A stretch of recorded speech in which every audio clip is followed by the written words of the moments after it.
نحمده ونصلي على رسوله الكريم أما بعد فأعوذ بالله من الشيطان الرجيم بسم الله الرحمن الرحيم اللهم صل على سيدنا ومولانا محمد النبي الأمي وعلى آله وصحبه وبارك وسلم تسليما كثيرا كثيرا يا رب صل وسلم دائما أبدا على حبيبك خير الخلق كلهم هو الحبيب الذي ترجى شفاعته لكل هول من الأهوال مقتحم۔ ہمارا جو ایمان ہے لا الہ الا اللہ محمد رسول اللہ کے ہمارے معبود اللہ تعالیٰ ہیں اور ان کی رضا محمد رسول اللہ صلی اللہ علیہ وآلہ وسلم کی اتباع میں ہے، ان کی محبت نبی صلی اللہ علیہ وآلہ وسلم کی اتباع میں ہے۔ قُلْ إِن كُنتُمْ تُحِبُّونَ اللَّهَ فَاتَّبِعُونِي يُحْبِبْكُمُ اللَّهُ، اللہ تعالیٰ اس سے محبت کرتے ہیں جو آپ صلی اللہ علیہ وآلہ وسلم کی اتباع کرتا ہے۔ تو یہ دین کا کل نظام ہے، اس کو قائم کرنے میں صحابہ کرام کی اہمیت ہے، بہت بڑی اہمیت ہے، کلیدی اہمیت ہے، پیوٹل رول ہے۔ ٹھیک ہے جی، اگر صحابہ کرام کو نکال دیا جائے تو دین ہم تک نہیں پہنچ سکتا۔ اگر صحابہ کرام کی نیتوں کے بارے میں شک پیدا کر دیا جائے نعوذ باللہ تو دین کی پوری بنیاد ہل جاتی ہے۔ آج خدا نخواستہ کوئی مسلمان اس وہم میں پڑ جائے کہ صحابہ کرام کے اندر بھی دنیا کی محبت ہو سکتی ہے تو پھر پورا دین ہل گیا، کیونکہ کیا پتا کس صحابی کے دل میں دین کی محبت، دنیا کی محبت تھی اور کس وجہ سے انہوں نے کسی حدیث کو غلط کر دیا ہو، نعوذ باللہ نعوذ باللہ۔ تو اس لیے ہم ابھی دلائل دیں گے انشاءاللہ، اور قرآن اور حدیث سے اور لاجک سے، کہ صحابہ کرام کے اخلاص کے بارے میں بات نہیں کی جا سکتی، وہ مستند ہے۔ اخلاص سے کیا مراد ہے کہ للہیت، دنیا کی محبت نہیں، صرف اللہ تعالیٰ کی محبت۔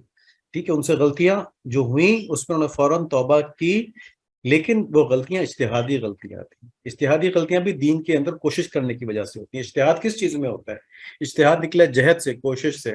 تو دین میں کوشش کی، ایک صحابی نے کہا اس طرح سے، دوسرے صحابی نے کہا اس طرح سے، اور یہ ان معاملات میں ہوتا ہے جہاں نص یعنی قرآن اور سنت سے واضح ہدایت، واضح راستہ نہ معلوم ہو رہا ہو تو پھر اجتہاد کیا جاتا ہے۔ اور یہ معاذ بن جبل رضی اللہ تعالیٰ عنہ کی روایت میں ہے کہ جب ان کو نبی صلی اللہ علیہ وآلہ وسلم بھیج رہے تھے یمن کا گورنر بنا کے غالب، تو اس وقت ان سے یہ کہا تھا کہ اجتہاد اللہ تعالیٰ، تم اجتہاد، انہوں نے کہا میں اجتہاد کروں گا، جو مجھے آپ کی سنت میں اور قرآن میں جو چیز نہیں ملے گی اس پہ میں اجتہاد کروں گا۔ تو فرمایا کہ یہی پسندیدہ طریقہ ہے، تو اس کی اجازت وہاں پہ دی تھی۔ اب دیکھیں کہ دین اسلام کی بنیاد کیا ہے؟ وحی ہے اللہ تعالیٰ کی طرف سے، کیونکہ وہی وہ چیز ہے جس کو انسان اپنے حسیات سے، اپنی دماغی قابلیت سے نہیں پہچان سکتا، اپنی کوگنیٹو ایبلٹیز سے آدمی جو کی نالج ہے وہ حاصل نہیں کر سکتا، اس کی استعداد سے باہر ہے یہ چیز میں۔ تو وہ اللہ تعالیٰ کسی فرشتے کے ذریعے کسی رسول کے اوپر بھیجتے ہیں اور رسول آ کے بتاتے ہیں۔